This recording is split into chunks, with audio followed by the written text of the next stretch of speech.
Good morning, Desiree, and to our viewers. Desiree, as you would know, we are literally a few days away from the capital city ushering in a new leader, a new mayor. So there's a lot of build up to that big moment. Of course, looking for a suitable candidate to succeed Randall Williams, somebody who is fit for purpose, somebody who can restore not just the finances of the capital city, but also restore the dignity, the integrity, in the best interests of the people of Tshwane. Cilliers Brink here is the preferred nominated candidate by the multi-party coalition government. He joins me right now to tell us about, some of his focus points. He is no newcomer. He's been in the capital city. He served as a councillor. He served as an MMC. He also highlighted some of his, performance accolades when he was part of the Tshwane mayoral committee a couple of years ago under the reign of former Mayor Solim Simanga. So we join him right now just to share with us. Mr. Brink, you know the history of the capital city. You know what has been happening under your colleague Randall Williams' reign. A lot of challenges, a lot of issues. When you look at what is currently happening, you are possibly going to be the next leader if everything goes according to the multi-coalition's plan. What is your main priority if you become mayor? So in essence, we've got to keep the original promise of the parties who have formed part of this multi-party coalition government. And that is to work together as a partnership to build a capital city that works and that works for all its people. We know that there have been setbacks in recent times, the negative outcome of the audit, the financial position in which the city finds itself in. We have to be candid about those problems, both among ourselves in government, with council and with the public. We've got to be clear on what we need to do less of and what we need to do more of. But what is crucial is that we keep on making progress on service delivery and that we address service delivery failures despite whatever else we're going to do in the office.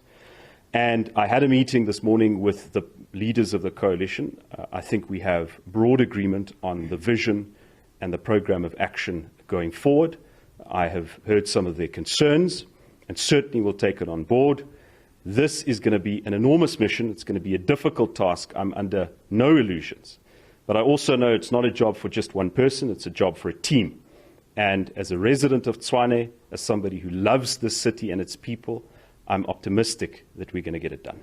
The big question that everybody's wondering about is the DA again, nominating a candidate from its fold while there is so many players within the multi-coalition government or partners, rather. We've been asking, why are the other partners not given a chance to lead? If you can maybe take us through that again. So we have to be honest in the fact that in Tshwane, I think a big problem is that the DA and this government has not been able to deliver as it should on the core promise of better services, clean, corruption-free government, to the extent that we've been able to in other places in the country. So we must fix that. We must keep the promise. What we have here is a coalition agreement that decides matters about which party nominates which positions, and the benefit of that is that we don't spend all of our time bickering about this position, about that position, constant renegotiation, constant fighting over essentially resources. And that allows us to concentrate on the core functions of service delivery.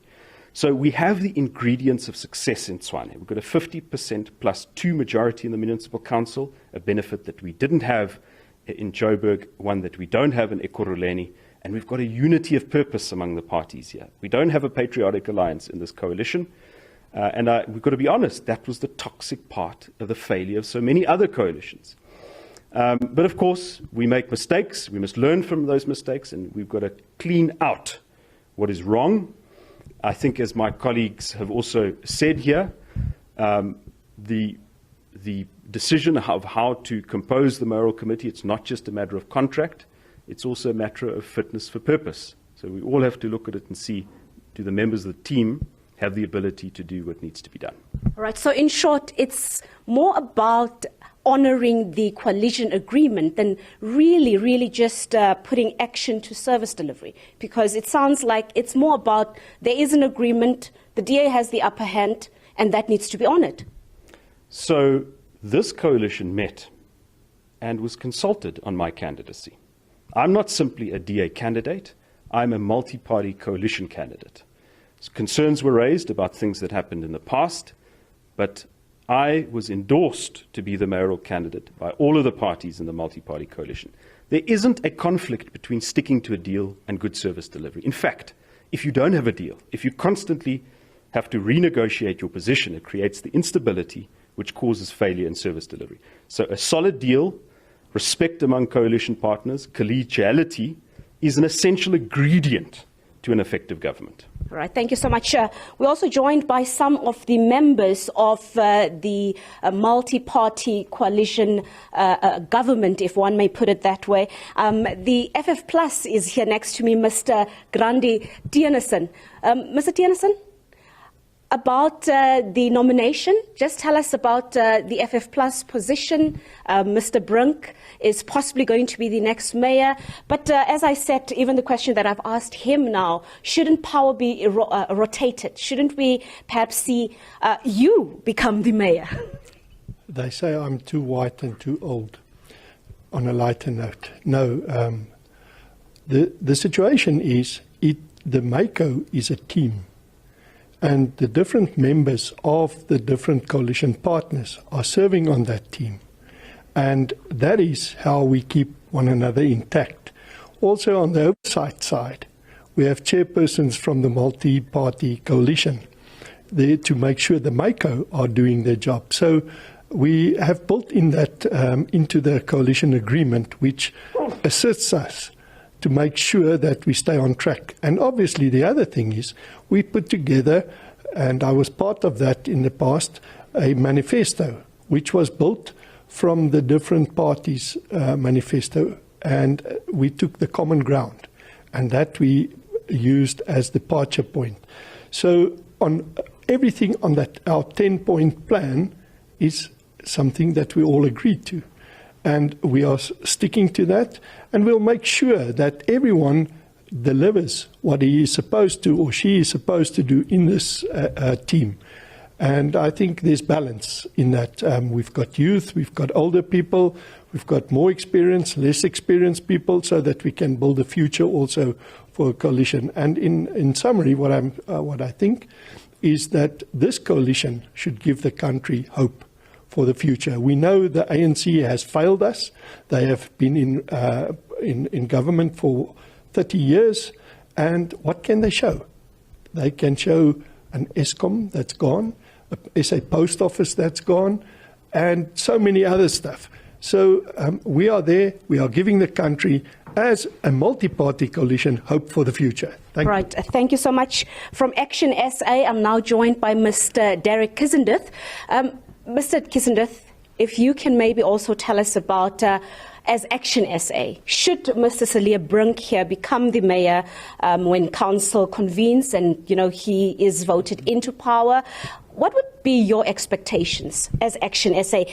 In particular, when we consider what happened under Randall Williams and, just the dissatisfaction and how service delivery got compromised and how the city's finances were also compromised, what would your expectation be from Mr. Brink here?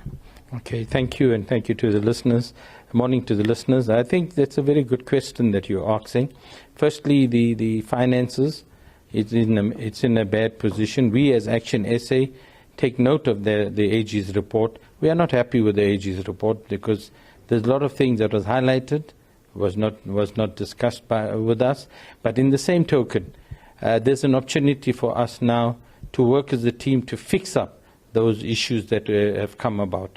And the matter of our new candidate for mayoralship, that is a decision made by the COG, which is the coalition partners who have discussed it, and there's an agreement in place. And the agreement is very specifies all the positions that would be held in the city of Tshwane and who would be in those positions. For example, the position of mayor should be for the DA, the deputy mayor, which is part of the agreement, would be Action SA, and then the MMCs and down to chairpersons. So I think it's very clearly specified, and that was done with the discussion at the very first time when all parties, depending on the size of the votes that they have taken in, and we go by that. Action SA will stand by and also assist where we can to make the city a viable, moving forward city that people around South Africa will want to come and stay and develop themselves and their families in the city of Tshwane. All right, thank you so much. And lastly, we are joined by the IFP's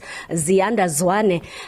Do you have confidence that as a multi-party coalition government, when you go into council, you'll go in as a united force to obviously block the other side? We understand that there is also a lot of talks taking place. The other group is also trying to formulate their own coalition. But you as a group here, do you have confidence in each other that you will walk out of there victorious with your preferred candidate here? No, thank you very much. Actually, as the IFP, we do accept the candidacy of Mr. Brink, and then we are confident that we are going to deliver him as a mayor on Friday. And considering his background within the city and also his profile, we are very confident that he's going to turn around this city. As the IFP, he has our own full support. Thank you. All right, thank you so much, Desiree.